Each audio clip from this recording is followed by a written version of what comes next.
apologies. Any apologies? Well, there's one from Graham Fletcher. Is that electioneering? Yes, Melanie has also given her apologies. Yes. Stuart? Stuart? Oh, sorry.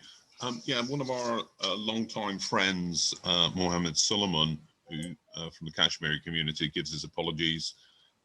His daughter, Salma Suleiman, is standing as a Labour candidate in the council by-election for the council, and therefore he's concentrating on that. But he sends his regards.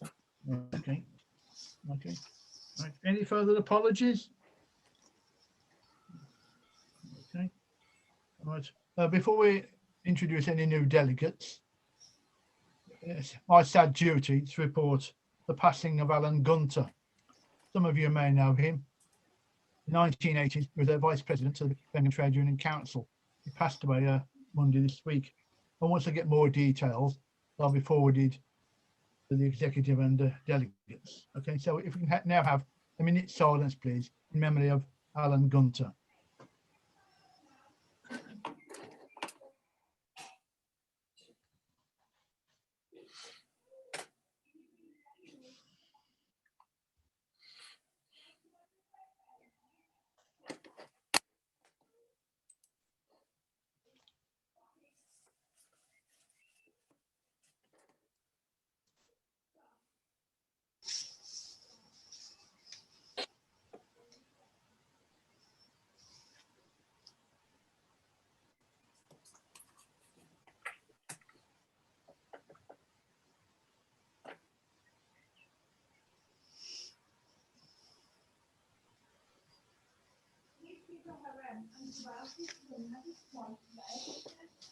Okay.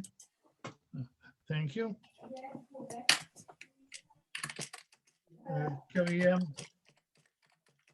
Have we any new delegates to welcome?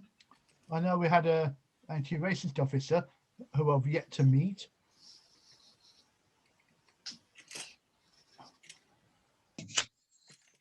In that case, well, there is a new anti-racist officer, by the way, but she hasn't turned up tonight. Okay. Now, before we have the two guest speakers, we're very fortunate tonight to have Steve Peacock, a full-time officer from Unite the Union, who's negotiating on behalf of workers at GKN. And today they presented to their management an alternative set of proposals in order to help save the plant. But without spoiling the details, I'm going to pass you over to Steve Peacock to furnish us with the latest details on the situation regarding GKN. Okay, thank you, Ian. Thank you, Ian, and good evening, comrades. What we did today at GKN, Melrose, we presented members of Unite and the Joint Consultation, the Joint Consultative Committee. We presented today an alternative plan to their closure, to their proposal to close the site. The detail was in 90 pages, so you can imagine it's a hell of a lot of detail that we presented to the company. The company listened intently. There were a few questions along the way, but ultimately what they asked was that they wanted to take away us, and they're going to respond to us. It won't be next week, they said. It would probably be the week after next, would be the week commencing the 17th of May, we hope. And really that was, from our point of view, that's good, because rather than just trying to ask questions and respond as we went along, you know, they're going to take it away, they're going to look at it, and they're going to look at all the detail that we presented. The reason we presented that today was on the back of a parliamentary meeting last week, which was arranged by the local MP, Jack Droman, and it was attended by Frankie, the plant convener, Steve Turner, Des Quinn and others. But basically the debate went out on the 28th of April, and a commitment from Amanda Solomon, who's the Parliamentary Under-Secretary of State for Science Research and Innovation. She actually said that we stand, and I'll quote what she said. She said, we stand ready to discuss alternative proposals with GKN management. Now, that could involve investment in capital equipment or skills to stoke the plant's competitiveness. Where we're at with that is that following our presentation today, it was tabled that GKN need to be thinking about the government, and James Pedder on behalf of the company responded. And those talks are above my pay grade as a regional officer. That will go to national officers, and they will facilitate that a meeting takes place between Unite the Union, the government, and indeed GK stroke Melrose, their executive. What I can't do this evening, unfortunately, is go into any detail about the proposals that we've forward, because it's going to be a brief out to our members tomorrow on the shop floor and members of staff who are members of the union. So what we can't do is we can't go into any detail, and we won't go into any detail with the members either. It's just a case of that this proposal has been put forward. What we need to do, what we aim to do, is keep things bubbling along, because it's important. This is now, high priority throughout, not just Unite, but for GKN, and with government involvement and the push from Jack Dromey, the local MP. We've got to keep things moving along. There are other things that we'll be doing to support our members on site. But we've said that we don't really, I mentioned last time I spoke that we were going to look at, some local campaigns linking people in, and delegates kindly said to me that, Steve, we're here, we can help with that kind of thing. And we look forward to that support when we need it. But at the moment, we've sort of said we just need to keep things ticking over without mounting anything out to game. We've already done that a few times anyway. But it's really important that our members get the information, and indeed Frank Duffy tomorrow will brief the shop stewards at 12 noon, and then they'll release a joint statement. The thing I would say on the alternatives plan, it details a very high value of operational savings and establishes a set period when potentially investment will be paid back. So we're looking at the long term as well. We're looking at securing the site there, but preparing as well for the future, for the electrification of cars, the EV models that are going to good, and their major customer, Jaguar Land Rover. What we need now from the management at GKN Automotive is to show commitment and a desire to work with Unite and the government to secure the future of that plant. The government's commitment to assist with the securing of the future of the plant is crucial. That door's firmly open, and officers above my pay grade are making those inroads there. I think it's really important that we have that as well. I think we know that since 2018, GKN has been owned by the venture capitalist Melrose. When they purchased GKN, it was controversial at the time. It's been proven right now with the sale of this site and others that have gone before it, unfortunately. What they said, Melrose, when they took over, that GKN was going to be an asset. It's going to be, Melrose promised shareholders at the time and their investors that it would establish a UK manufacturing powerhouse. If they close that site, they have no footprint in the UK. That's an important push that we've got. I think I should leave it at that, Ian. I can't really go into any further detail, unfortunately, but I am quite prepared, as you would imagine, to come back and talk again as council, and indeed we may be asking for some assistance along the way there. Okay. So I think I'll leave it at that for now, Ian. And if anybody's any questions, I'm willing to answer them. Okay. I'll take one or two questions. If you can raise them on the chat line, please. One or two questions only, please. We do need to move on. Thank you, Ian. Okay. Anyone with a question? Got Elio with a hand raised, blue hand raised. Yeah. Can you hear me? Elio, yes. Yeah, thank you for that. My question is about the green manufacturing at the plant. So, Steve, you mentioned that this is going to be important for trying to secure government support. Are you looking at diversifying the products that are currently made there? Yes. Or is it a question of making efficiencies? So I guess my strategy is, are you trying to fundamentally change the production line towards a whole new kind of product range for a sustainable future, or is it just kind of tweaks here and there that you think you can make in order to try and save jobs? Thank you. An excellent question. The important part is that with electric cars moving forward, the EVs, as we call them for short, that they won't need a prop shaft.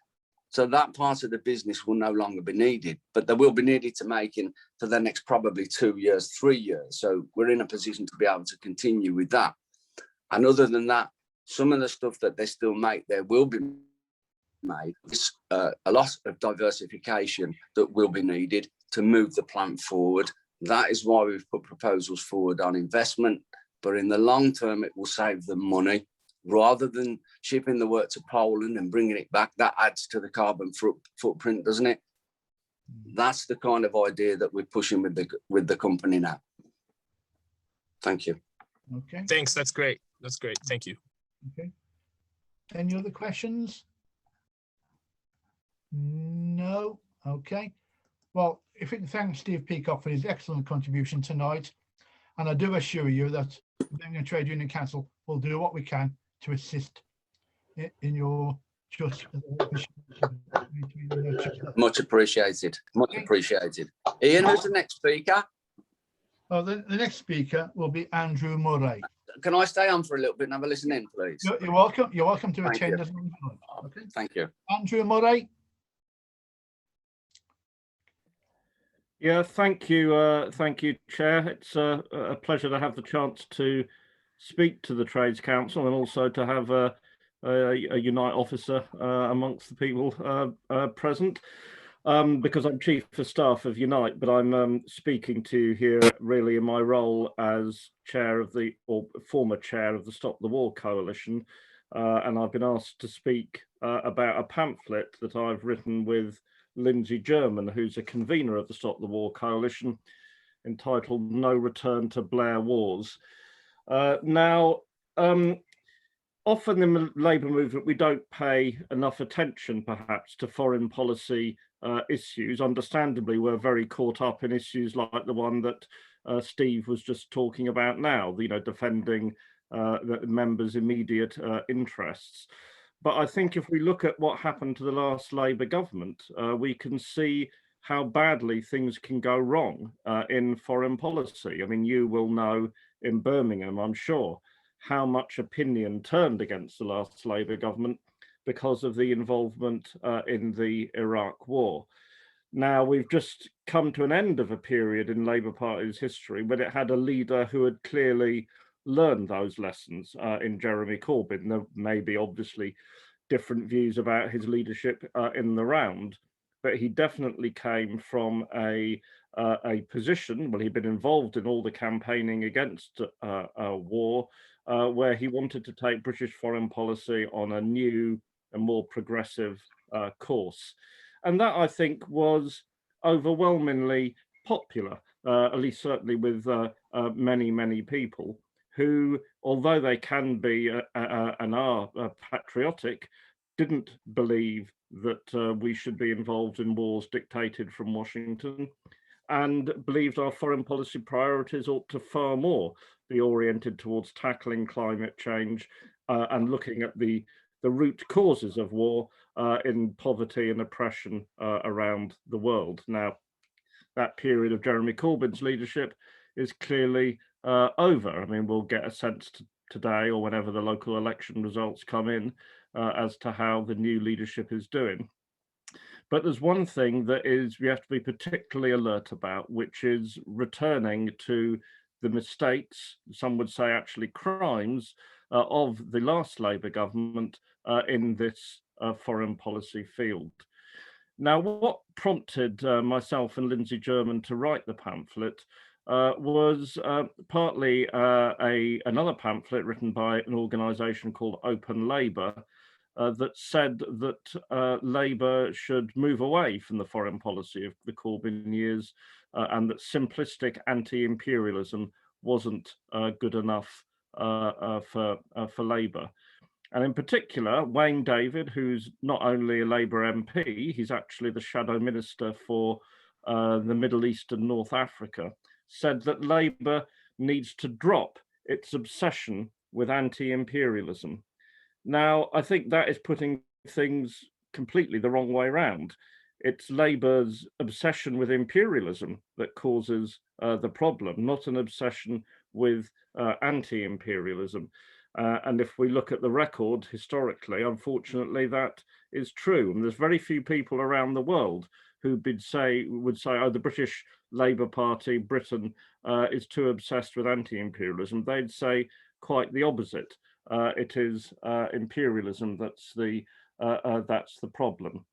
Now, if you look at the record of the last 20 years, we can see how there's been one military intervention after another, very few of them legal, very few of them endorsed by the United Nations in any way, none of them in any sense successful, that have really caused turmoil across the world, and also, and I'll come on to this in a second, impacted very much on our lives here in Britain. These wars aren't just something that happens far away and has no impact at all on our lives here at home. But we're now just seeing, after 20 years, finally, foreign troops withdrawing from Afghanistan. It's about the fourth or fifth war that Britain has fought in Afghanistan. None of them have ended successfully. All of them have ended in failure. And that looks like being the case again after a very prolonged conflict, which has not brought Afghanistan anything like peace and stability. I don't think I need to say too much about the Iraq War. I'm sure many, if not most of you here, were on the huge demonstrations that we had in 2003 against that aggression. There's very, very few people here, very few people in the Labour movement who would now think that was anything other than a calamity for the Iraqi people and the world. We have the war in Libya. A lot of people thought that was going to be different. As it is, Libya is broken into pieces, barely a functioning state. The interventions in Syria that haven't brought peace to that country. And now the war in Yemen, where there's no direct British troops involved, but where Britain has been arming Saudi Arabia, is still arming Saudi Arabia in creating what is the biggest humanitarian crisis in the world today, with millions of Yemenis facing starvation. Even Joe Biden's America has stopped selling arms to Saudi Arabia. The British government persists. So this is a shocking record that no one should want to go back to.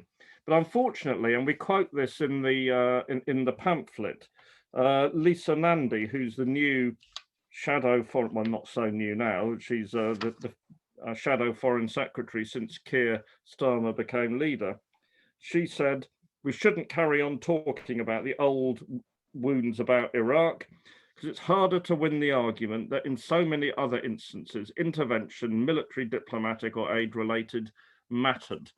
And now this is really a dangerous attempt to rehabilitate the politics of intervening in other parts of the world, particularly the Middle East, particularly North Africa, and following basically the United States of America into one unnecessary conflict after another.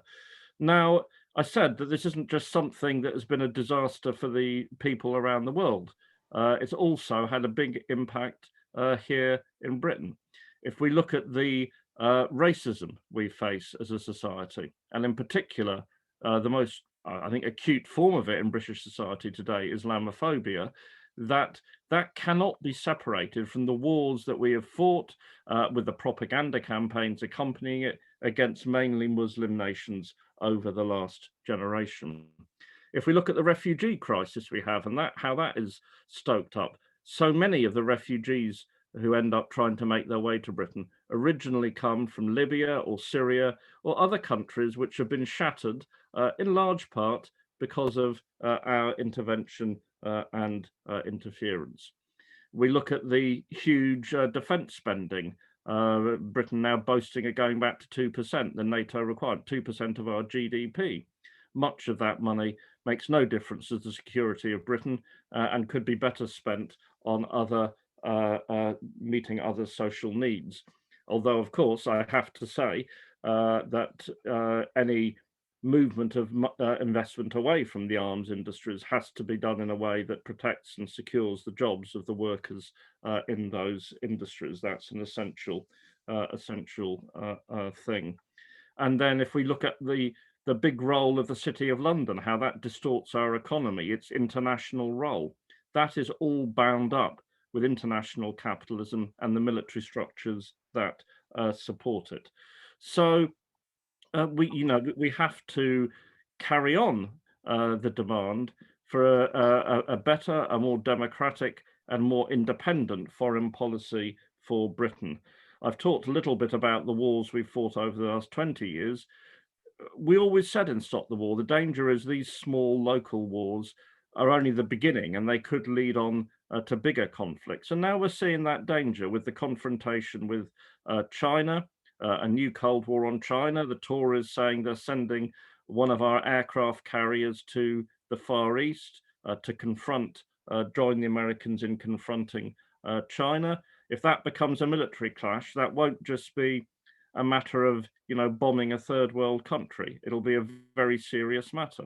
The extension of NATO up to the borders of Russia, something that NATO committed not to do when the Cold War ended and the Soviet Union disappeared. These are very dangerous policies that will risk, they'll risk basically embroiling us in much bigger wars. And we need a voice for peace and negotiation and winding down, not winding up confrontations. That was the Labour Party policy for several years. And I think that all Labour movement organisations have to now try and pressure the leadership of the Labour Party to stick to those main lines of Jeremy Corbyn's foreign policy. It was associated with him, but of course it's far broader support than it's not just to do with one person, and not go back to these disastrous mistakes of the past. And I fear there is a danger that the new Labour leadership will go back there because they want to look patriotic and wave the flag and so on. But this is a route to electoral disaster, as well as being a political and ethical calamity for Britain. So, Stop the War Coalition is saying we don't want to go back to the Blair wars. We need to build on the foreign policy thinking that we've developed in the last few years and not get sucked into a new round of Cold Wars and international confrontation, which, if that is what the next Labour government does, it will have the same disastrous effect for the next Labour government as it did for the last. So I'll leave it there, Chair, and answer any questions that delegates might wish to ask. Thank you again. Well, thanking Andrew for the excellent contribution. I'll take one or two questions, please. Now, hands raised, please. The first one is Stuart Richardson. Yeah, thank you for a very good talk, Andrew. As people know, I'm the Secretary of Birmingham Stop the War Coalition. Could you say something about what you think of the Labour Party's response to the government's new defence budget, which increases the budget from 41 billion a year, 24 billion to 65 billion, 6 billion a year extra. 6 billion will pay for 1 million health workers, a 15% rise, but an extraordinary response saying that they're against the cuts in tanks, aircraft, naval ships, and the helicopters. So the Labour Party arguing, instead of diverting those big increases to paying health workers, to a massive increase in expenditures. Just lastly, saying, shouldn't we make a big issue of the withdrawal from Afghanistan? I mean, hundreds of thousands of innocent civilians have been killed, tens of thousands have been tortured. and you know, the same people that we overthrew, the Britain and American imperialism overthrew, is going to come back to power. And just lastly, I've sent in the chat, you can get this pamphlet from me digitally. If you send me an email, I'll happy to send you it digitally. Okay. Do we have another question, please? Do we have another question? Anyone? Got to raise a blue hand on the participants box. Any? Darcy Luke? Yeah, Darcy. Hi, thanks, Chair. Thanks for that, Andrew. I was just wondering what you think the drivers are for the longevity of the conflicts in places like Afghanistan. I think you spoke very eloquently on Labour and its position. What is it that binds Labour to committing to these positions that ultimately we should oppose?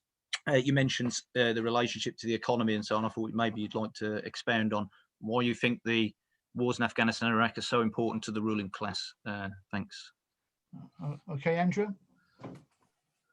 Yeah, well, just to answer those two, they're two good questions. Firstly, Stuart's. Well, I mean, I think the Labour Party is now, you know, sort of desperate to differentiate itself from the leadership of Jeremy Corbyn. And, you know, there's been these, you know, talk of trying to become more flag waving. And I think it's now got itself into a mindset where it has to be seen to support any defence spending, particularly defence spending that it imagines people like, you know, spending on, you know, tanks and, you know, battleships and so on and so forth. But it is a scandalous position, really, because the waste of resources is enormous. It's not based on any calculation as to what Britain's real security needs are. I mean, what you actually need to defend Britain from any hypothetical attack there might be. It is simply machismo. And I think there really has to be a demand that Labour needs to think through its own idea as to what Britain's defence needs are, and then, you know, resource that as needed, rather than simply trying to, you know, keep up with the Tories. And I think this relates then to the second question that Darcy raised, which is why does Britain do this? Well, I think obviously the main reason, I think, is to keep in with the USA. I mean, that was absolutely clearly Blair's reason for supporting the Iraq War. He just felt we needed to stand by the Americans, stand alongside them, whatever they did. And that's been the sort of main line of British foreign policy, really, since, I think, the Suez Crisis in 1956, that, you know, Britain would only keep its place in the world if it aligned with the Americans. And why is that a view that is Britain's interest? It is because Britain is a centre of international capitalism. It needs a stable world order where money can flow from all parts of the world through the City of London as a big centre of international finance. It needs that stability. Britain, once upon a time in the 19th century, you know, ruled the waves, as the song goes, and could maintain that world order for itself. Well, it can't now, so it needs to align with the USA. I think that is, I'm probably putting it rather crudely, but that is the basic argument. And you know, now we get stuck into the wars in Afghanistan. As I say, I think it is the fourth war Britain has fought in Afghanistan. The first ended with a 20,000 military column sent into Afghanistan from India being entirely massacred, and only one person was got back to India. This one may not be quite as dramatic, but it's been no more successful. That, you know, whatever one thinks, I suppose anyone here likes the Taliban, or for that matter, likes Saddam Hussein, but people do want to run their own countries. They don't want to be dictated to by external intervention, and that's been a long tradition in Afghanistan, particularly. So it's now coming to an end, and because the Americans are withdrawing, well, Britain and other powers more or less have to withdraw as well. They can't maintain our military position there without the Americans being involved. And I should probably add as well that that withdrawing from Afghanistan is a good thing, but we also see the danger of a conflict with Iran. That remains, very much on the agenda, even if slightly less so under Biden than it was under Trump. So there are a number of concerns, and I think as a Labour movement, we have to have our own voice on these things, our own proposals, not just echoing a government that is echoing Washington. Okay. Thanking Andrew for his excellent replies to those questions. Our next speaker tonight will be Sandy McPherson from the BSG. Sandy? Thank you. Thanks for inviting me tonight. To start, I've been the chair of Bradford Unite branch for some years, and the Blacklist Support Group advises people to start with telling their own story. It's because it will generally reflect that of many others' experience they've had. So my background and credentials, as it were, I joined the BTUC as an apprentice in 1962. Should have retired a few years ago, but there are some things you should know about electricians. First is you don't get to retire easy. There are always people phoning you up saying, my lights are fused, can you put in a new plug socket, fancy light fitting, etc. And secondly, electricians have transferable skills par excellence, which means you can work anywhere, any industry probably, just as well in my case. I've been a shop steward and represented members in electrical contracting, building and construction, central local government, hospitals, electricity supply, and finally, when I started running out of options, I went to the Fleet Street branch and asked to go on their unemployment register, which was fine for quite a number of years till Mrs. Maxwell and Murder came along. Anyway, many people recognise that the building industry is pretty difficult to organise. Major projects aside, as you have to start from scratch, and usually with people you don't know. So agitating for basic conditions, washing, toilet facilities, etc., before even getting on to wages, meant that in my first few years as a journeyman, meant that the most I lasted on a job was 6 months. Usually got sacked after 3. So hence that meant moving around different industries. But as an active trade unionist, it was often with similar results, because there was the handicap of WTP officials seeing their job as policing the membership and not backing them. And that was particularly as I was a part of the official, unofficial opposition centred around, you might call it a samizdat publication, Flashlight. I was the South London and South East organiser.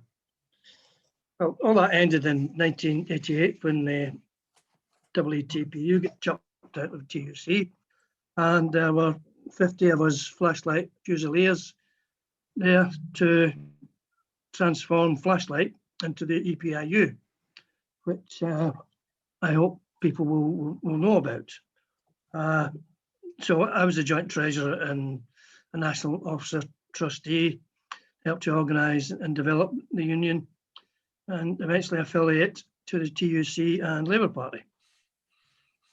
That's where I've also been involved in the wider Labour movement, those councils, regional TUCs, held most positions in the Labour Party, Borough Council in London, Met District Council in Bradford, and a town councillor here in Ilkley. Even been shortlisted for a parliamentary seat, which involved frustrating one of your maybe favourite sons, or perhaps not so, Mr. John Francis Speller. Anyway, I'll return to that. My blacklist file had me as being shop steward, very active undercover. How you do that, I don't know, but there you are. and the firm was trying to sack him and would not re-employ. The same phrasing was used in a reference I found from the Electricity Board. It said, yes, we did employ Mr. McPherson from 81 to 84 and would not employ him again.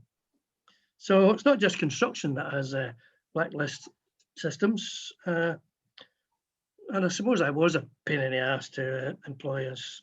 But then again, we've always said that you're not doing your job. Anyway, I'm happy I did my bit. So blacklisting.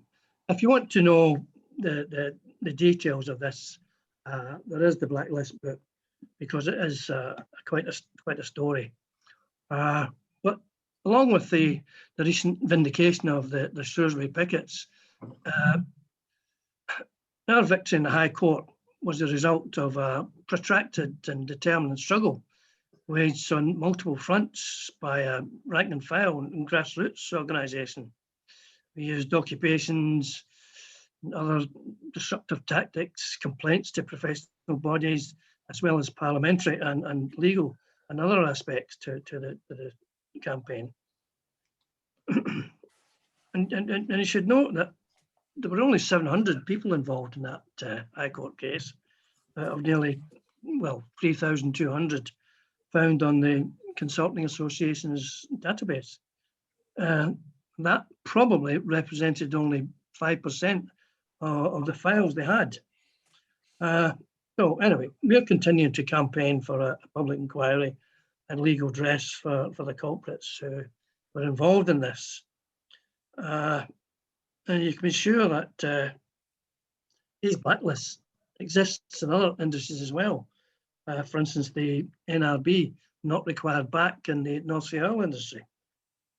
Anyway, what we realised early on was that lots of information on blacklist files could only have come from police or security services sources. So hence our campaign, along with others, for an inquiry into such undercover policing. Theresa May set this up in 2014, but it actually only got going in November last year. We don't have high hopes of this spy cops drama, and really we predict that meeting the judge will produce some sort of whitewash. Nevertheless, that's even given some of the quite startling evidence and credible testimony that has emerged involving it's not just trade unionists, but environmental campaigners, women's groups, and individuals such as the Lawrence family. And the spy cops acted as agents provocateurs, even planted bombs, assaulted people, and deceived many women into abusive relationships. And of course, there was the recent revelations from Tibet, colluding with the WETPU General Secretary, Frank Chappell. It's funny, his biography doesn't say much about that. When he mentions Chappell in meetings, he said he always had arguments with him, but there you are. However, I realised immediately that even though Chappell is dead, the person who was virtually his right-hand man for decades must surely have been involved. That is Mr. John Francis Speller. He was the Director of Research of the WETPU for decades. So I told Dave Smith about this right away, and he's written to Speller, or the solicitor has, to, well, cough up. So we'll see what happens with that. It hasn't replied yet, but I think we will end up demanding that he appears before the meeting inquiry as well. I started attending our London Central branch late 70s, early 80s. He's always attacking our stances on all the issues of the day that we were concerned about. And so that many of our quite fierce conflicts with him during those days. And it came to a head in 1981 when we had a dispute with the EC about delegates to Bermondsey CLP. We did meet in the constituency in the old Southwark Town Hall on Walworth Road. They were trying to infiltrate Southwark with lots of ridiculous delegates, and really realised that Speller was about trying to inherit the ELP's thuggish chief whip, Bob Mellish, who was about to retire. Well, in the end, they suspended the branch, and incidentally, they did the same with the Birmingham branch at the same time. They wanted to meet weekly instead of fortnightly. Tells you something about the attitude. So we mounted a nationwide campaign, and as part of that, I put myself forward as a candidate for selection. Got lots of WTPU branch nominations, as well as the LPYS one. So I believe Speller was hopping mad that I thwarted him and got on the shortlist instead of him. So became even more of an enemy. When I was at Birkbeck, he told an NUJ friend of mine that I was dangerous. At one conference, he went around bad-mouthing me as this mad Scotsman from a London branch wanting to solve the Northern Ireland conflict. We put forward a motion for a Bill of Rights for Northern Ireland. So there you are. Okay. However, the reason I believe Speller must have been involved with the Tebbit discussions, apart from being a director of research, which would surely have been part of his remit. And I did know that quite a number of mates of mine were heads of research in different unions. So I knew what was going on. Anyway, over the years, I had received a number of warning, punitive or disciplinary letters from the General Secretary Chapel. And beneath his signature, there was always the attribution FJC/JFS. That's Frank Joseph Chapel, John Francis Speller. So that may just have been a filing thing, but more probably, given that Speller was Chapel's right-hand man virtually for decades, it's quite likely that he drafted and authored that. So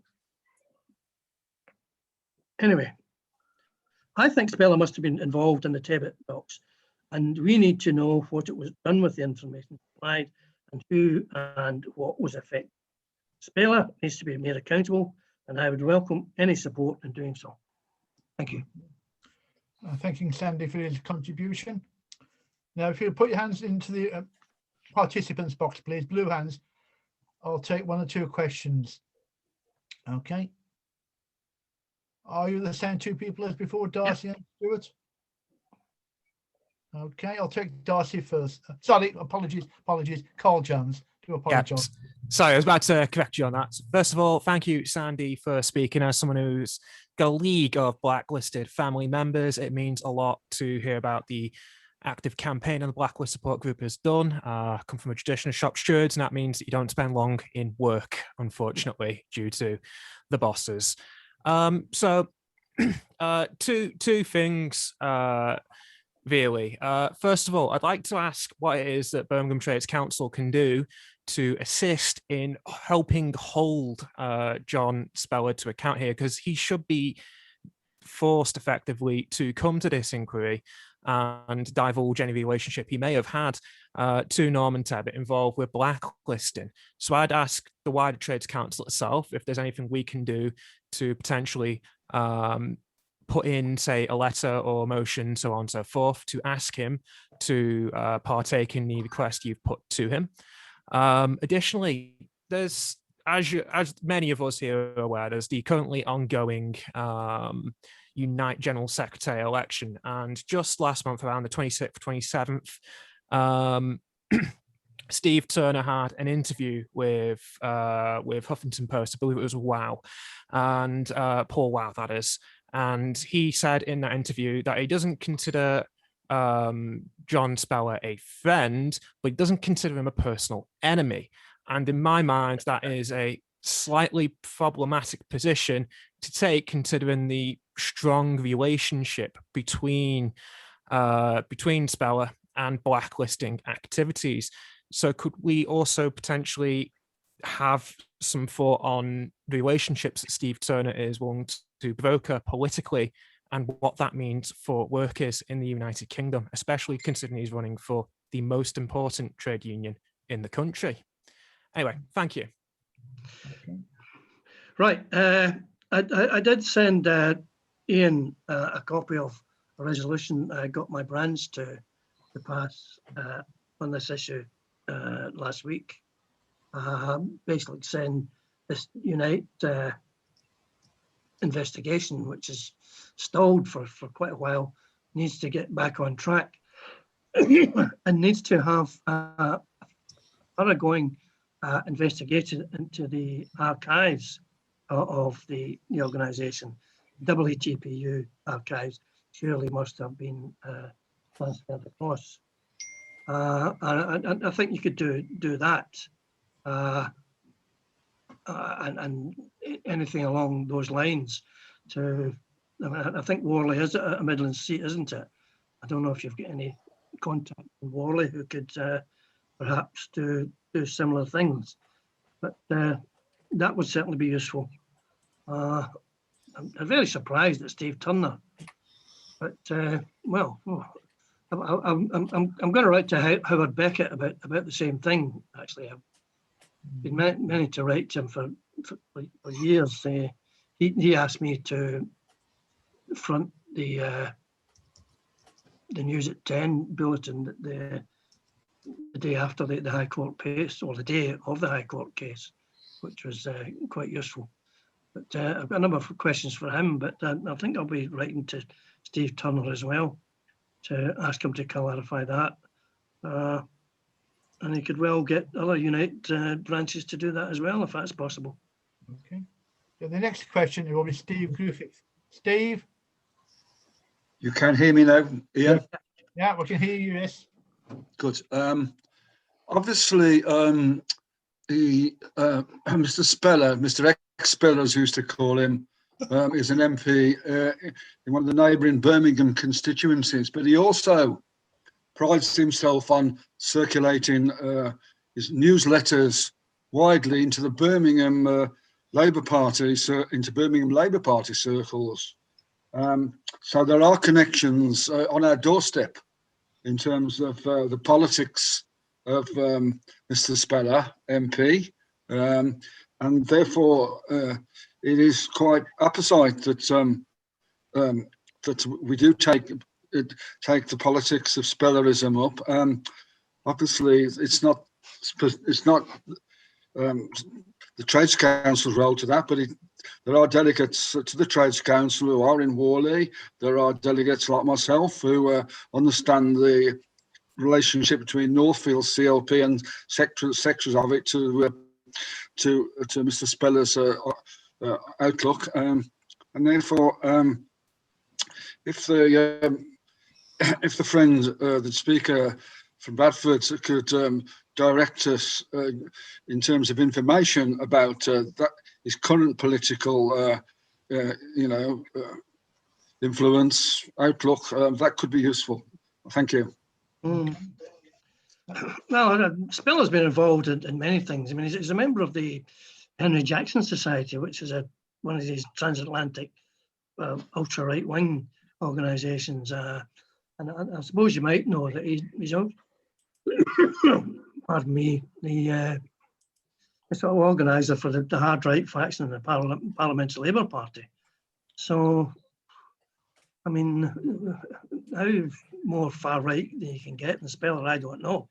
And we used to call him the poison dwarf. It's got that in that Morning Star article a couple of weeks ago.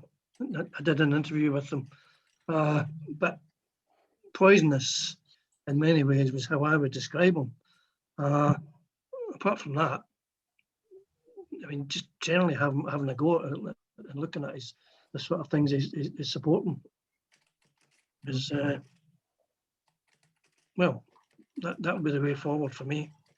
Okay, thanks. Okay, thank you. Now, the third and final question, because we do need to move on, will be Stuart. Stuart? Thank you.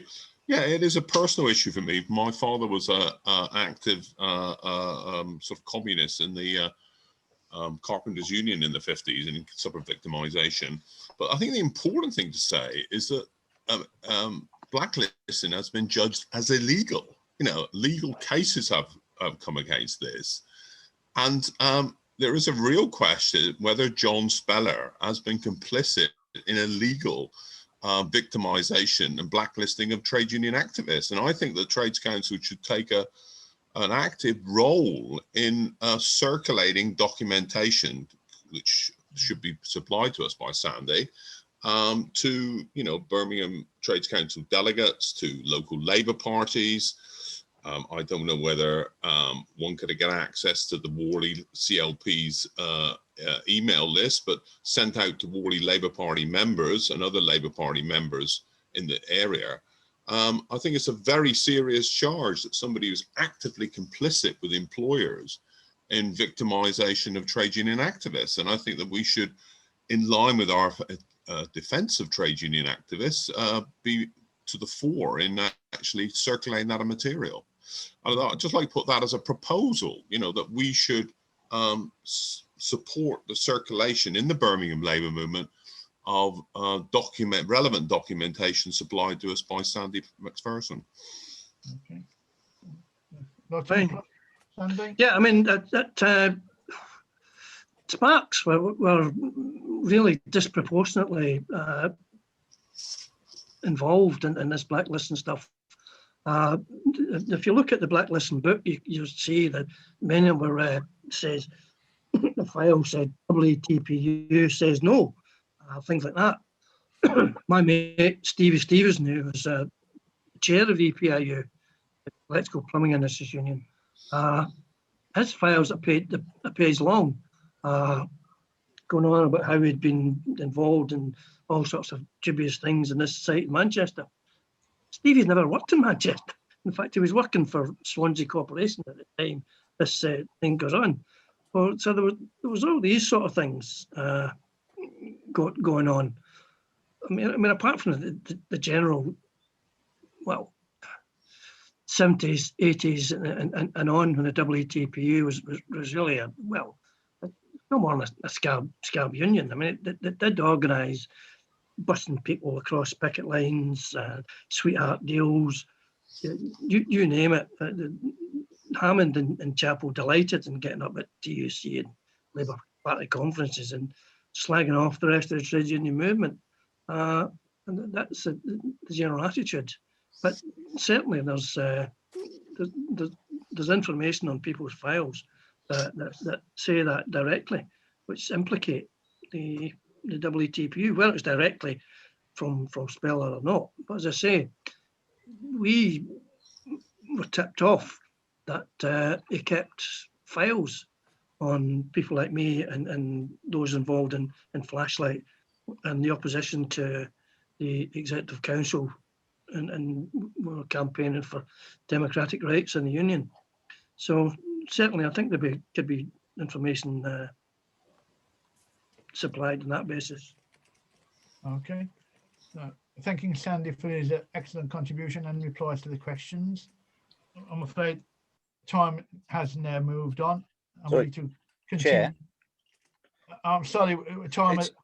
I just wanted to break it. I'm a member of Worley Executive Committee of the CLP. I wanted to just quickly say that Sandy, I will be taking a motion personally to the CLP regarding this situation. And if I can keep in contact with you in the Blacklist Support Group, we'd be very happy to work to apply pressure very locally to John Speller.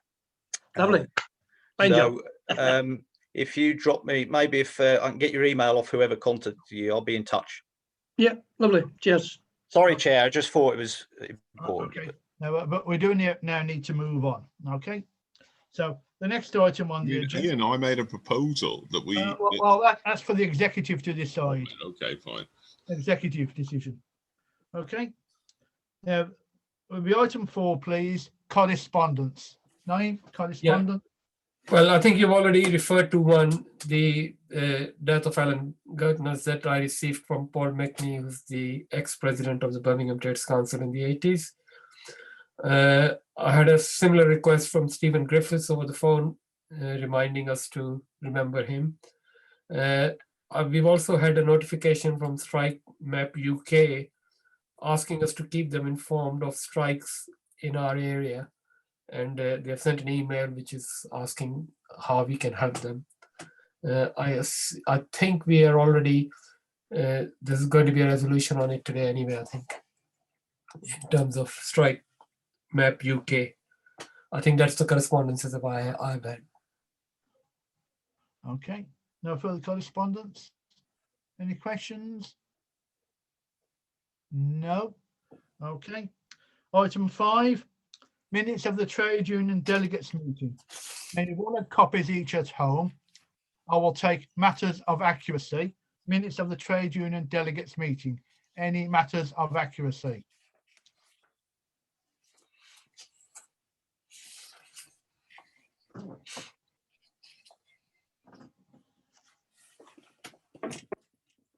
Anyone?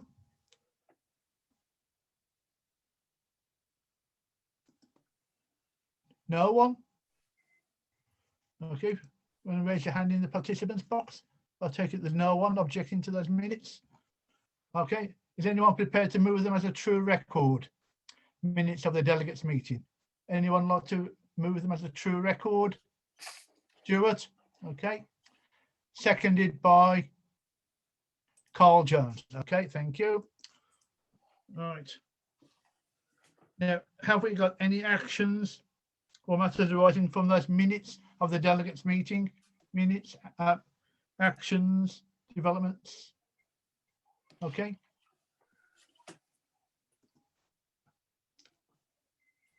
That's Naeem, first of all. Okay, I think there were several resolutions that were passed and there's actions resulting from them. I think the resolution that was passed on refugees and migrants, I think we have decided to make a £100 donation. I don't know whether that's been done or not. Peace and justice, we need to donate £25 and issue a press release. We need to know whether that's been taken care of. The Indian farmers, the resolution was passed, and I think we are now committed to have a meeting dedicated to that as a subject in June or July sometimes. So that's in the process of being organized with the speaker who came from who spoke on it at our May Day meeting. I think the suggestion of a donation of £50 to Big Ride, I think, has been initiated, and that needs to be taken further. The final one is on the jobs crisis, the NEU. I think the executive has decided to allow to set up a work group, and I think the proposal is that we invite delegates to join us. So if you want to put your email address here, you can do so. I think one of the things is that we invite the proposers and the seconder of the motion to be part of that subgroup, but it's open to all delegates. So if you put your email address here, when a meeting is decided, we'll invite you, and I think it's very clear what his objective would be. So we need to meet fairly soon to handle that. I think we should handle the issue of the May Day events that we had and how they went in other reports, officers and other reports as a separate section. Okay. So I think that's what I have got for matters arising. If anybody else has got anything else? Okay, Stuart. Yeah, just to add, Chair, the Unite Community meeting on supporting the Jeremy Corbyn project did also propose the Trades Council produce us a press release on this. It was agreed at the executive to ask the Unite Community delegates to do this. Sarah has drafted something. Unfortunately, she doesn't have a working computer. I'm going to type that up and send that out to executive members for their approval. And hopefully sort of next week we can get out that. Just to say what I find it incredible, really, that given this was a support for the Jeremy Corbyn project, a number of ex-members of Momentum voted against it, but things are moving to the right in the Labour movement, undoubtedly. Okay. Doug Morgan. Doug? Hiya. Sorry, I was going to raise this in any other business, and I do want to talk about Mayday at one point, but I've noticed that in the any other business for the delegates meeting, it mentions about the Stand Up to Racism actions over George Floyd, and I just really wanted to say what the plan, just quickly say the ideas of the plans. The ideas of the plans is on the 22nd of May to go for big Stand Up to Racism and everyone else protest to sort of remember George Floyd, but also to look at justice for lots of other people, including Dalian Atkinson and lots of other people. So to go for a citywide event on the 22nd of May and to look at local events on the 25th of May. It'd be really good to get people back in it and their orgs back in it, and as many people coming out to raise these issues as possible.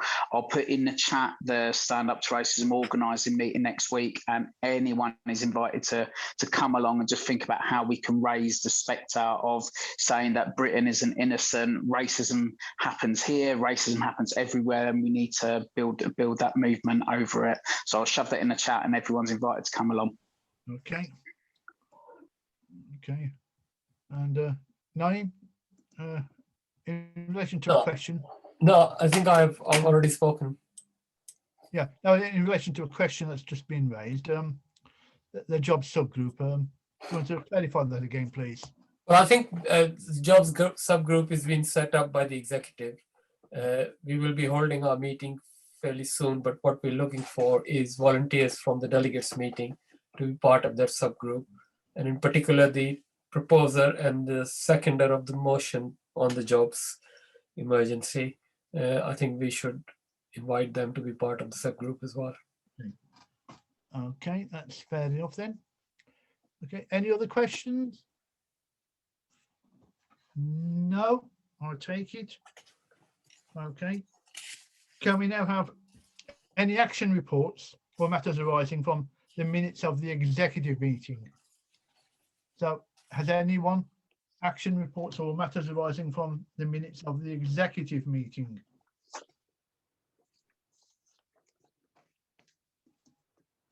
Now, indicate on the chat line, on the participants box, please. Little blue hand. Okay. There's only one so far. That's Stuart. Oh, Stuart, then Doug. Stuart first, please, then Doug. Firstly, I just sort of say on the item 7, the clean air zone, the executive agreed to issue a press statement summarising the 2 motions that we passed. One last March calling for a free bus service in the city centre and car parks to be built, and the second one calling for exemptions for certain workers, including musicians. That hopefully will go out. Clearly, it's been introduced in a month, less than a month's time, and therefore will be already in the press. And therefore, what we've got to say, although unfortunately the trade union movement have been very silent on this, some people will be facing £2,000 bill a year on this, because if they drive through the city, if they're of older cars and almost certainly low paid as a result, because of that. The other thing that is listed is in 8 Part D, the May Day events, just a report that we had a pretty successful event on the 1st of May. We had 80 local trade unionists from the GMB, from the PCS, from Unison, from UCU, but we a whole range. But we also had a very good presentation, I thought, from ethnic minority communities. We had somebody who spoke very powerfully from the Gypsy community.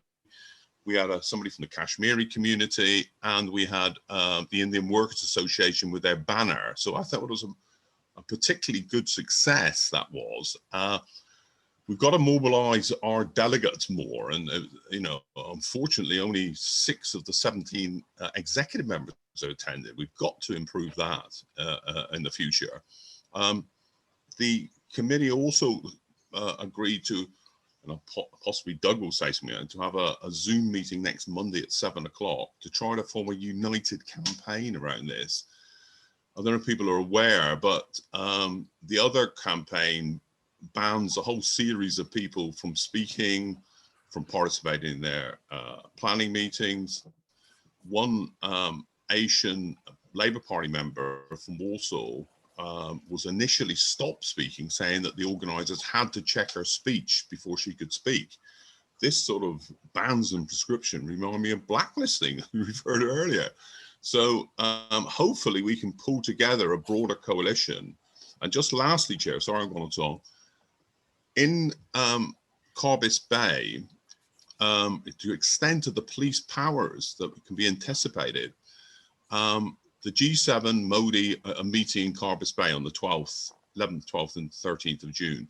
The police have allocated demonstration sites in Truro and Falmouth, 15 and 20 miles from the venue of the conference. So it'd be like protesting about something in Birmingham and you're only allowed to assemble in Coventry. You know, that's the sort of politics of a police state. But it's very important, this Kill the Bill movement, and we need to be actively supporting it as the Trades Union Council. Okay. You're thinking, Stuart, okay, Doug Morgan. Yeah, I'm obviously not on the executive, but I do think that everyone should just pitch in. Everyone should just pitch in to help build what's going on. So it shouldn't just be about what the executive does or doesn't do. Actually, you know, I think the key thing is how do we mobilise. And I think for me, the protest we had at 11 wasn't big enough. It wasn't big enough. But what it did do was pop a bubble in saying that trade unionists should be trying to get onto the streets. And an interesting one, to speak from the PCS at it, and their official policy is not to have protests. I think they're changing that, but their official policy is not to do so at the minute because they're fighting over COVID in the workplace. So what I think for me, one of the important things of having the protests was that we need trade unions to be part of it, because the protest at 2 o'clock was young, you know, it was lively, about 200 people at it. This is good, but the truth is 200 were protesting Eastbourne on Saturday as well. The numbers we need to put on the streets in Birmingham have to be much bigger, and I think that the only way we can do that is to get a much wider approach to how we organise and who we organise with. And I think with some of them, there are arguments that some of the organisers have a go at the SWP. I'm in the SWP, and you know, I think they're weaponising you know, violence against women, which is odd for an organisation, Plan C, which has its own history around this. But the key thing is about all of us should be saying that violence against women is unacceptable and all the rest of it. But we do have to mobilise serious numbers. And I think if you're going to mobilise serious numbers, actually that does mean saying, how do you get the big union? People here have talked about Unite as being one of the most important. How do you get people like Unite out on the streets? And part of that, unfortunately, isn't just by saying sod off to the cops, because when I've organised protests in this city for Unite Resistance and all the rest of it, people like Unite and Unison and you know, the big unions from the region wouldn't engage with actions if you weren't going to talk to the council. So you do have to do this. And I think for us, the key thing is how do we get numbers out? The Kill the Bill stuff is not just an attack on young people, it's an attack on everyone, and it is incumbent on us to do it. So I don't think that anything we're doing should be in competition with only people building in this city. The more people building, the better. But what we do have to say is our side as trade unionists have to step up to the plate. We have to try and get people out onto the streets. And so the meeting on Monday which I'll put details in the chat. The meeting on Monday is to say to people, look, who can we begin to mobilise around this? The bill's probably going to come to Parliament in June. There's a National Day of Action on the 29th of May. What do we think we can put out from trade union in this city? You know, who do we think we can get out? What numbers do we think we can get out? You know, and it has to be broad. It has to be broad. I mean, you know, it has to be saying, you know, after the elections, we've got to make certain, trying to get Labour to come out onto the streets. We need to get the Green Party out onto the streets, the trade unions out on the streets. We need to get things like Amnesty International out on the streets. You know, we need to think about a broad coalition that can get people. One of the biggest protests we've had in the city in the last couple of decades was when churches mobilised over debt, over third world debt. We need to think quite broad, what progressive groups we can begin to get out. I'm not arguing to get that we aim to get the Church of England speaking at our demos or stuff like that, but I am saying we do want to try to look at where we can get people who are going to be moving, and in particular for us, how do we get that trade union numbers out on the streets? So the meeting on Monday is to try to do that. It's to say, trade unionists, step up to the plate. You need to be part of this. Who else can we get as part of this to build as broad a coalition as possible to say that Birmingham will resist you know, the action. And I think in parts what we're really trying to do is build up the solidarity if the bill goes through for whatever unions or groups that are attacked by the bill. How can we build that mobilisation? So that's what I think we're trying to do. I'll put details in the chat. This probably is a discussion point for people, and that's fine. People should discuss it out, but with the idea of saying, how do we mobilise together the maximum number of people to resist what the Tories are doing? Okay, thanking Doug for that considerable contribution there. Okay. Is there any other matters rising or actions from those minutes of the executive meeting? No. Can we move on to item 8, please? Officers' reports. Officers' reports. Anyone?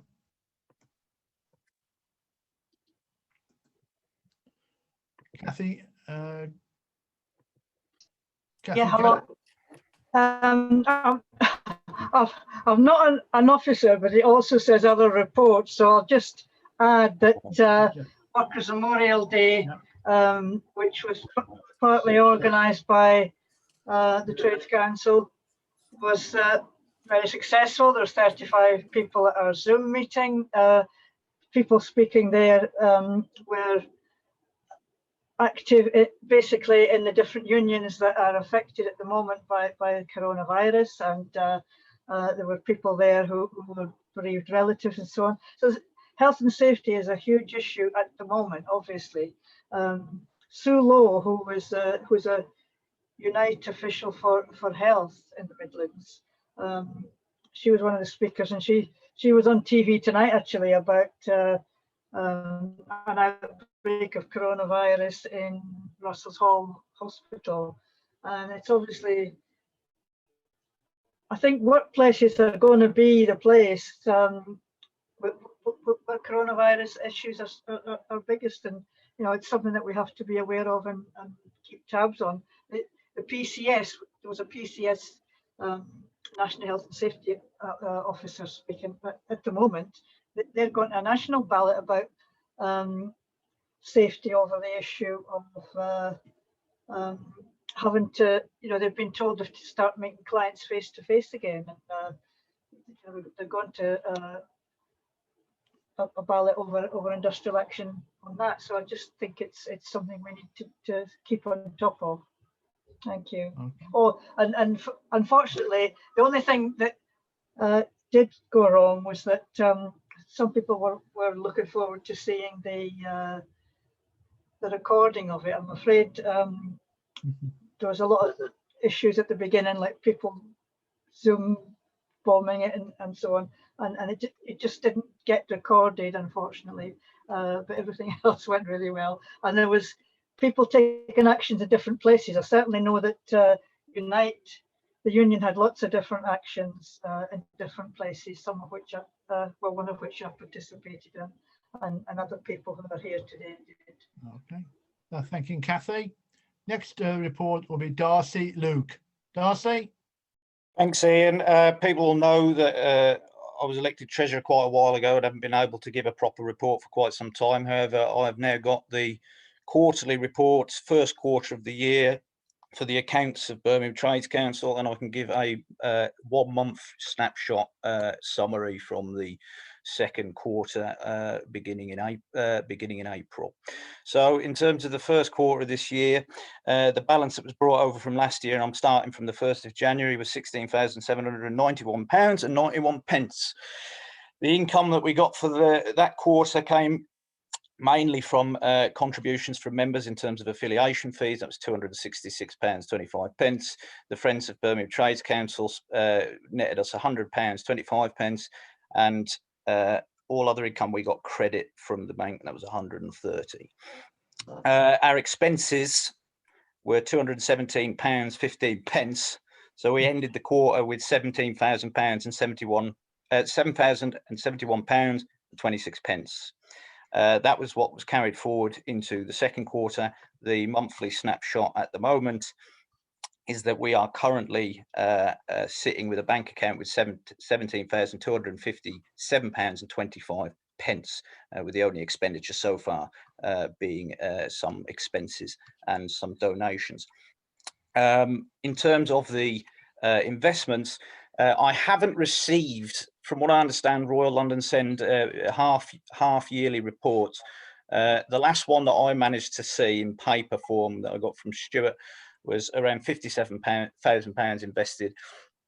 All you need to know from that is that the investments go up, not down, so they're still netting us an income that is quite tidy. I'm aiming to have a more comprehensive overview of the performance of our investments for the next report, and I will be sending the quarterly accounts as completed and signed by me to the secretaries. So if they do need to be audited, they can be audited in due course. That is my report. Thank you, Chair. Okay, thank you, Darcy. Okay, next one is Mumit Mohammed. Mumit. Thank you, Chair. Hi, everyone. I'm just going to put my camera on. Sorry if it's really dark. The Equality Subcommittee met not long ago. First thing we discussed is lack of capacity this month because it's Ramadan. And so in advance, I will apologize. I'll be leaving after the report, just for questions. We discussed mainly three things. The first was sort of violence against women that is growing, and one of those was women in prison. So UCU workers in prison were planning a walkout, and that sort of ties into women in terms of how the state sort of criminalizes women and then incarcerates them, and the impact that it has, amongst other issues. The second thing was mainly around racism, structural racism. Of course, we have the Sewell report. I mean, I won't go into it. You all know what that report said, and looking at what that means for increased state violence towards racialized minorities. We've already seen trade unionists victimized when calling out racism, when trying to sort of tackle things like surveillance state, and with that likely to increase, what does that actually mean for both racialized minorities, but also the erosion of liberties? How do trade unions sort of fight back against that? So, and the third thing was Refugee Week is coming up in June. So very soon we're going to begin thinking about migrant workers and what the conditions are for migrant workers, and what needs to be done both within the trade union movement and in terms of tackling the issues that are created.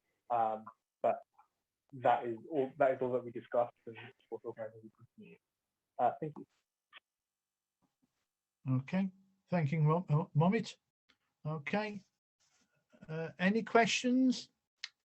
Just one, Stuart.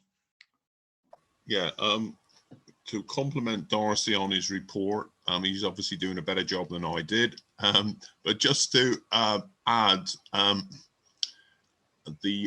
some of the reports on the Royal London investments are more than twice yearly, particularly the corporate bond one. And just to give comrades a flavour of capitalism and its machinations, given the stock market is going up a lot, that our investments are probably worth over 60,000. In March last year, at the height of the crash, we went down to a figure of 49,000. So that is a fairly healthy thing, and hopefully we can get that sorted out in terms of Darcy giving an accurate report on that soon. Okay, thank you, Stuart. No further questions indicated. We'll now move on. Item 9, resolutions. The first one is from the United Community on COVID. Okay, now who would like to speak in favour, or the proposer would like to speak on? Right, I'm proposing this resolution, Ian. Okay, fair enough. Yeah, Kathy. Yeah. First of all, I just wanted to mention the fact that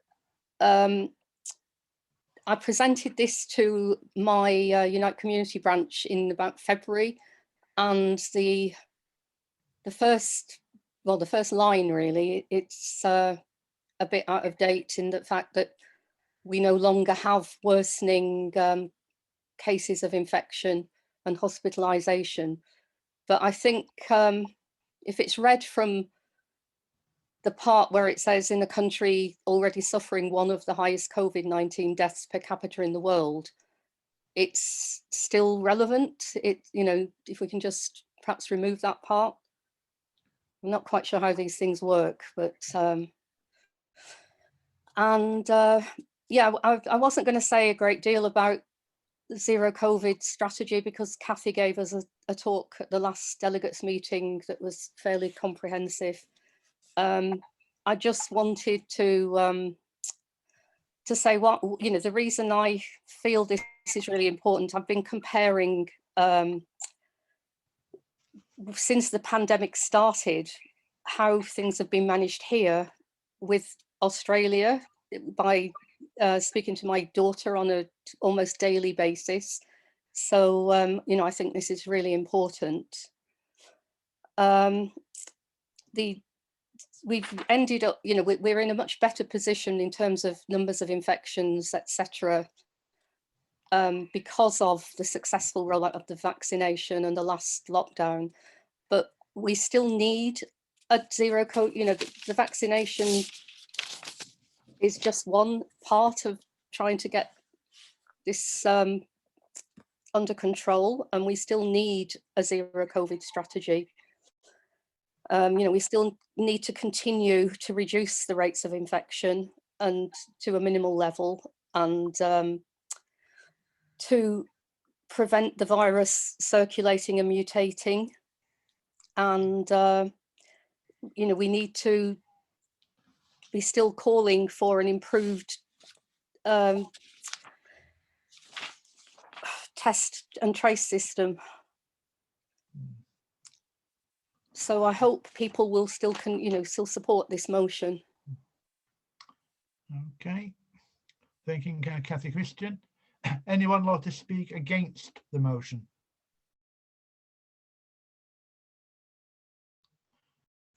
If you can indicate on the participants box, anyone like to speak against? No. Or can I suggest that we go straight to the vote on this one then? We take the motion as it is. Unless there's any objections, we take the motion as it is. And Joseph, if you can get ready, please. Delegates only, please. And we know who you are.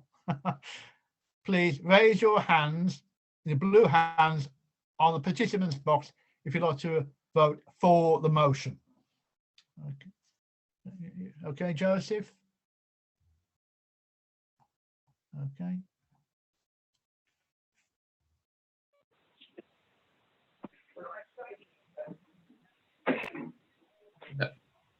I've got that is 21. I think Sarah's trying to say. Yes. I'm voting for it as well. Okay. Hello? Yeah, we can hear you. Yes. Okay. So that's, oh, good. Do we take that as 22 then? 23. We've got one more now. Okay, one more. That's 23. Okay. 23 for the motion. Any against? You take all the blue hands off the box, please. Any against? Okay. One Okay. second, let me just lower them all and then we'll take that vote again. Okay. Okay, do you want to announce it again, Ian? Okay. Then. Any votes against? Blue hands in the participants box, please. But delegates only, please. Delegates only.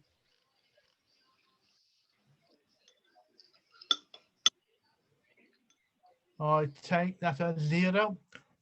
Okay, that's 0 against. Happy with that, Joseph? Okay. And any abstentions? If you'd like to raise your hand in the participants box. Any abstentions? Yes, sorry, abstentions. I take that as 0. Okay, that motion is now carried. Okay, thank you. Now, the second motion is from Unison, Birmingham University affiliation to Strike Map UK. Now, would the proposer like to speak on that, please? Yeah, that's me, Ian. So it's quite handy actually that Naeem mentioned this earlier on in his correspondence. But hopefully the motion's fairly self-explanatory.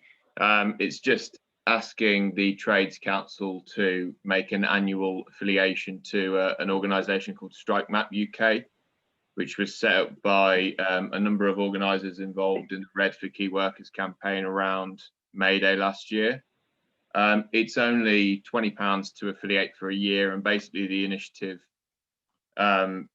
is just about documenting strike action across the country. So we'd just be feeding into that and helping them to prepare and maintain the database and website that they operate for that. So yeah, that's basically it. So it would be an annual affiliation fee of £20. Okay, thank you, Joseph.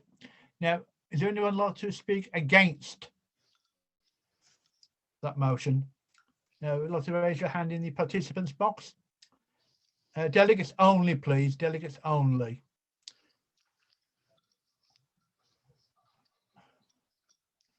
Okay, that's David Hughes.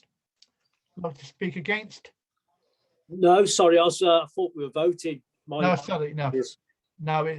Now, anyone like to speak against?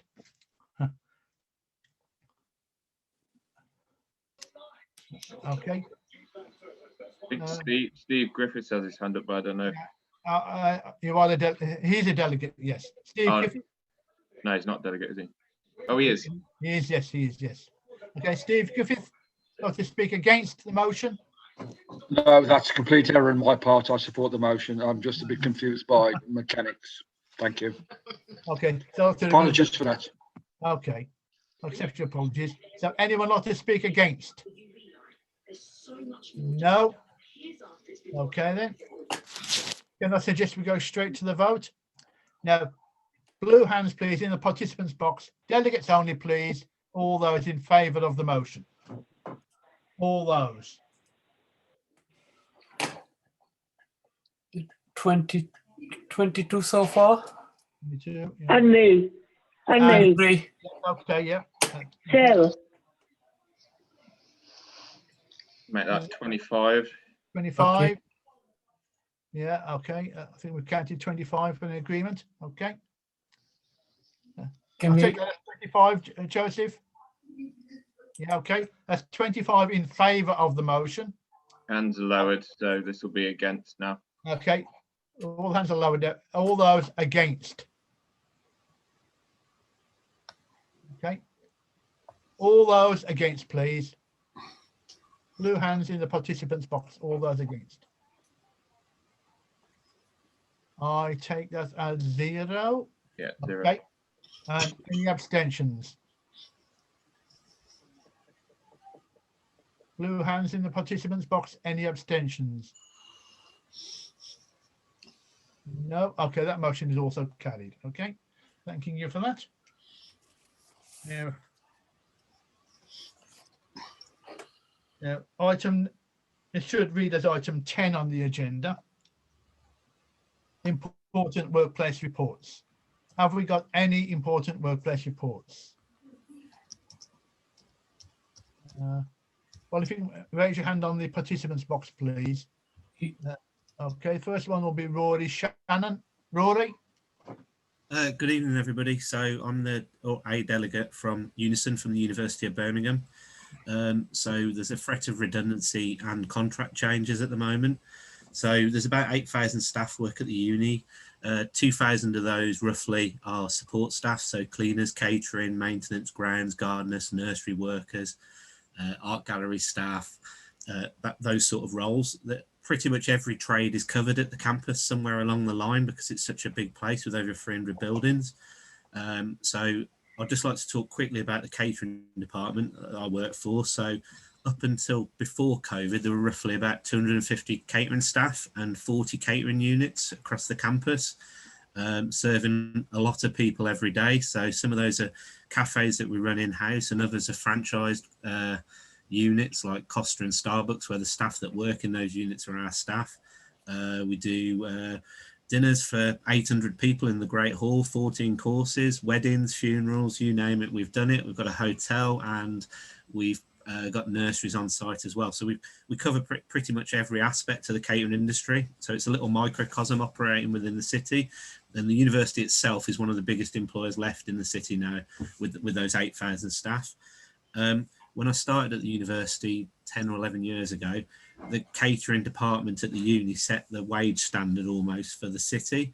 So we're always a very good employer, higher wages than the rest of the catering industry, which are pretty low anyway, and good terms and conditions, 40 days holiday, full sickness cover from day one, that sort of thing. Stuff that you'd never get in the rest of the catering industry. And it should have stayed like that. And the university, obviously, it's with the city, its motto is forward sort of thing. In fact, though, we've gone backwards and it's a race to the bottom now. So a lot of our staff were on site throughout COVID, looking after the students that were still left on campus, particularly down with the first lockdown. There was a lot of international students that couldn't travel home, but they still needed feeding and watering every day. And our staff had to come in and do that, and rightly so as well. But as a reward from that, the university has decided it would start a consultation. Our bands 200 to 500 are negotiated locally and that's the Unison branch, and with Unite and GMB are the recognised trade unions, and then 600 grade and above are done on a national basis, and that's with the UCU branch that operate on the campus, and they're the recognised trade union. So grades 300 and above, there's about 120 positions that have been a threat of redundancy, and about 20 jobs will be going. And then below the 200 banding, which the vast majority of our staff are, there's a threat of annualized hours been placed on them. So sort of not quite a hire and refire, but it's a good as. So at the moment they're on 5/7 contracts with extra pay for bank holidays and overtime. But the university wants to move on to annualized hours, which if they say it's to make the workforce more flexible, but in reality it's to stop paying them overtime. It's not just about the pay as well. A lot of our units only open term time only, and they tend to be a reduced hour contract. So it might be 30 hours a week, and it's just for 26 weeks a year. Now, that will really suit particularly women that might have childcare arrangements, and our workforce is predominantly women as well in the lower bandings.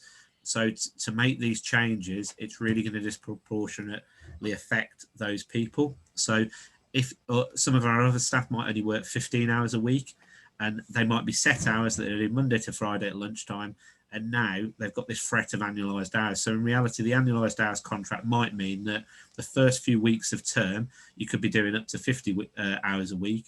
And then towards the end of the term, when the trade drops off, you'll be doing a reduced number. So you get your hours for the year, it's divided into 4 quarters, and your manager has the planning aspect of it then. We don't need it. It doesn't work. It's been tried already on campus, and it can't be managed because you lose the goodwill of the staff. And at the moment, there is goodwill there, and the staff are willing to help out at busy periods and take holiday at quiet periods. So it's a sledgehammer to crack a nut sort of thing.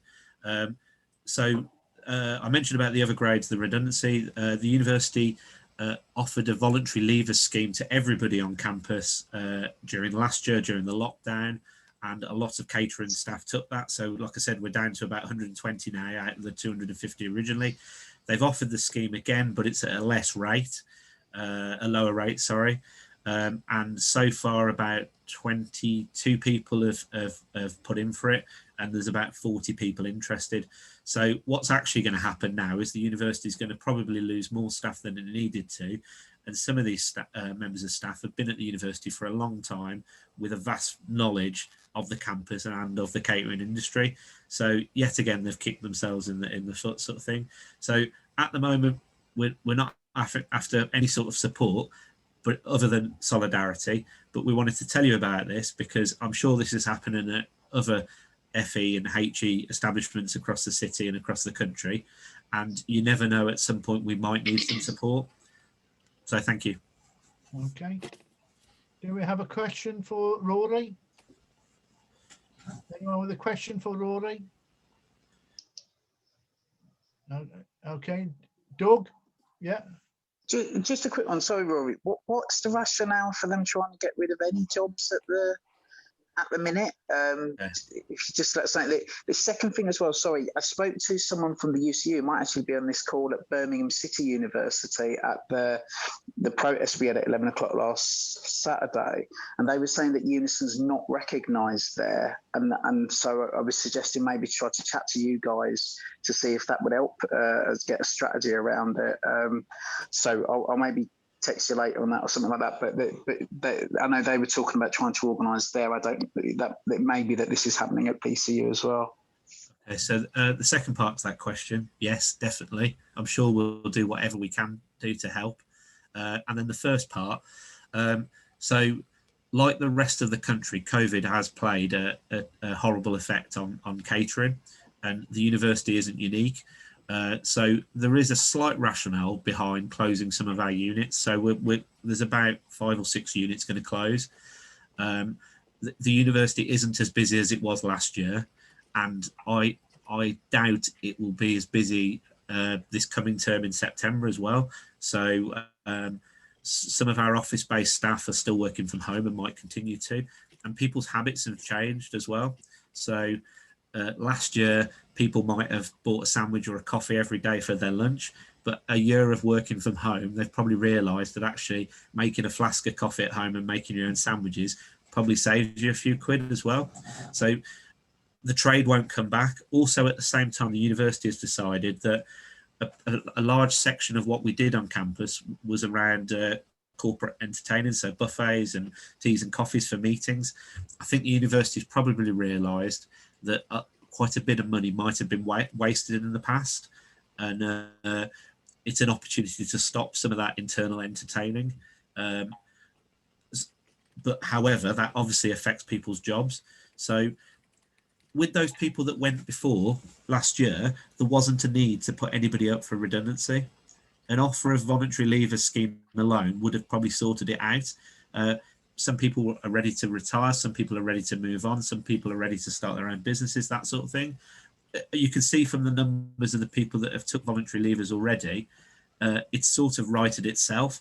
But to put the threat of redundancy over the people that worked through the lockdown, that were key workers, the people that are on some of the lowest wages on campus already with the poorest conditions, and to put those people back into the catering industry where there are no jobs, you only have to look on catering.com or read or any of the other job advertising sites. Whereas like 11 years ago when I come to the university, I could walk in a job this afternoon by leaving it in the morning, sort of thing. There are no catering jobs out there. All the ones that are there are the poorest of conditions, so 0-hour contracts on the lowest of wages. Okay, thanking Rory for the contribution and workplace report. Any other workplace reports? Pat Collins. Yeah, just I think you should be aware that from the RMT perspective, we've got a number of disputes, sort of perhaps one locally within within Freightliner, who've got a big terminal at Birmingham down at Landers Street.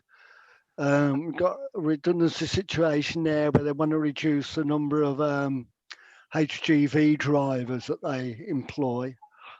They're also looking to a form of automation for the way the sort of containers are handled when people come in with wagons with containers on the back.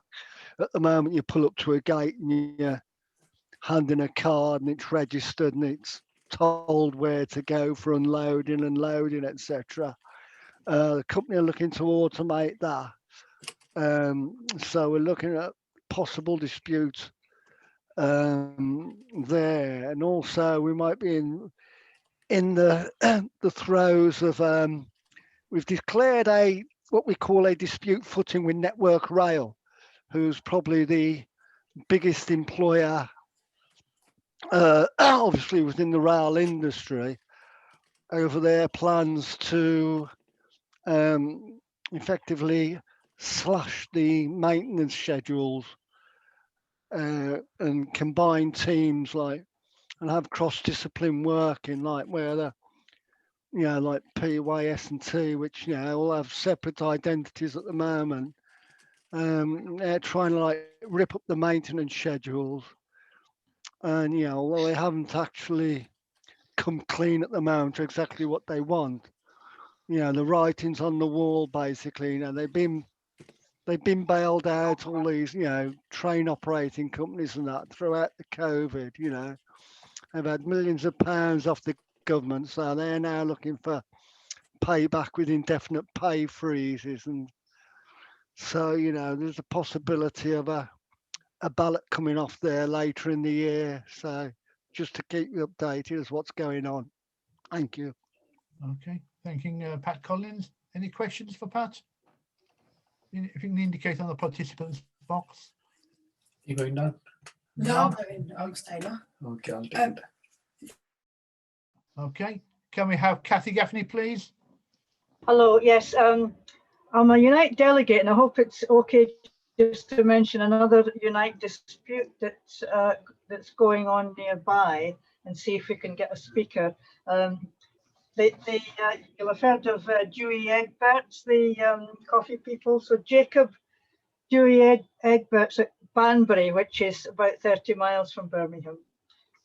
They've been taking industrial action, overtime ban at the moment, over a hire and fire issue, and that's supposed to be having a day's 24-hour strike on Saturday. There's messages of support address, so if we were to contact them, but perhaps we could get a speaker to come, I can put it in that address. It's chris.gray@unitetheunion.org. If I put it in the chat, perhaps we could see if we get a speaker for another time. Okay. Okay. Thanking Kathy. We've sent those details to the executive. Okay. All right. Now we'll move on now. No further workplace reports. Now this should read item 11 on the agenda. AOB. Yeah. The first one that was indicated to me is Alex. Alex? Are you there, Alex? Yeah, thanks, Ian. Naeem said we could resolve this through emails, so I think he's just going to pass my email on to the anti-racist officer. I think he said as well the anti-racist officer's not here today, so yeah, it makes sense just to forward my email on to them at a later date. Thank you. Okay, I'll do that. Thanks, Morgan, you Naeem. wanted to make an announcement. Hold on. That was Alex first, yeah? Yeah. The second one is Doug Morgan. Doug, AOB. He's just left the meeting. Oh dear. I think he probably made the announcement in as matters arising. Okay. I think I like to just reaffirm that we've got a meeting on Monday the 10th, 7 p.m. I put the details on the chat line, and it's a meeting to actually come up with a because when we had the May Day events, we had a rally at 11 o'clock in Victoria Square that was very well attended from the trade unionists amongst us. And there were many union flags. And I think what we need to create for Kill the Bill is a movement that encompasses different trends. So I think we need to keep the trade unions with us on this. And we need to make sure that any campaign that we run is inclusive and not divisive. And therefore it is effective as well. So I think that meeting is going to take place on the 10th. It was part of the May Day committee that was set up that discussed it and thought it was essential that we organize something fairly quickly, because there are calls being made to have regular demonstrations in cities across the country. And I think we need a response that brings as wide a group of people as possible together. So that was the purpose of that meeting. So if you know anybody, any organization that is going to be affected, because there are going to be not only the trade unions, but civil liberty organizations like Amnesty, Friends of the Earth, or environmental organizations, do invite them as well and share the link that I've put on the chat. Okay, thank you, Naeem. The next one is Stuart Richardson. Stuart?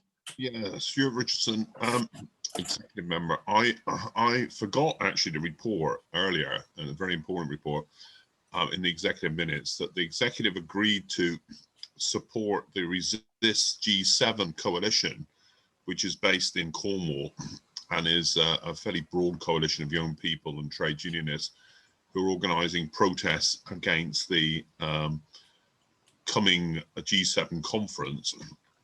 We do also have a long-standing support for the Kashmiri self-determination, and the local Kashmiris are sending dozens, if not hundreds, of people down to that protest. And also, I've been affiliated since 2001 to Stop the War Coalition, and Stop the War Coalition is actively involved. People will be aware that that Modi is being cultivated by the British government, who's making an utter disaster of the COVID situation. Less well known and completely censored from the British media is, the repression, the killings and rapes that take place in Kashmir. There are 900,000 Indian troops holding down Kashmir. And that's why the Kashmir, which is a very big migrant community in Birmingham, are active about it. Myself and Mohammed Suleiman have been quite regularly attending the planning meetings and are going down to the protests. But I just finished by saying that, well, hopefully other trade unions locally can support this and support financially, because the trade union movement is relatively weak in Cornwall. All the seats in Cornwall are held by Tories, and so I think they need some financial support, which hopefully the Trades Council can also agree. But they're facing draconian police tactics. Carbis Bay is on the extreme west of Cornwall, and the police are saying that you can have a demonstration in Truro 15 miles away, and in Falmouth 10 miles away, and in Plymouth 80 miles away. So it's farcical.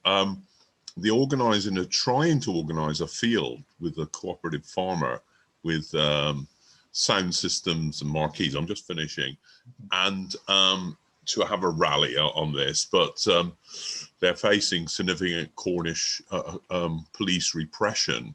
But I'll try to report. But I again urge other trade unionists to support this Resist G7 coalition and to contribute financially.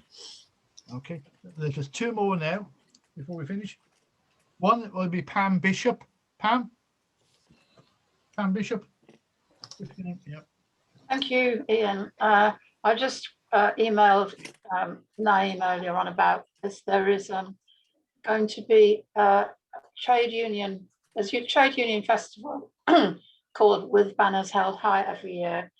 Normally, of course, it's in real life, but this one is going to be online, and so they're going to have workshops about green jobs So it's quite an important issue for us all. I'll put the details into the chat. Anybody can go, and it's going to run from the 8th to the 25th of May. Thank you. Okay. Thank you, Pam. And finally, but also on a sad note, Steve Griffith, like to give us a few words about Alan Gunter. Oh, okay. Actually, I think that the 1 minute silence was an eloquent display of solidarity. If there is any news about the funeral and his relatives would like some representation from his from the Trades Council and Unison, probably, and I'll let the Trades Council and Ian and Naeem know. That's all I wish to say, really. Thank you. Okay, thank you, Steve. Right. Okay. Yeah. No further being notified, and we are finished now at 5 to 9, all in good time. Thanking all of you for your attendance tonight, and looking forward to meeting you all again very soon. Okay, good night all.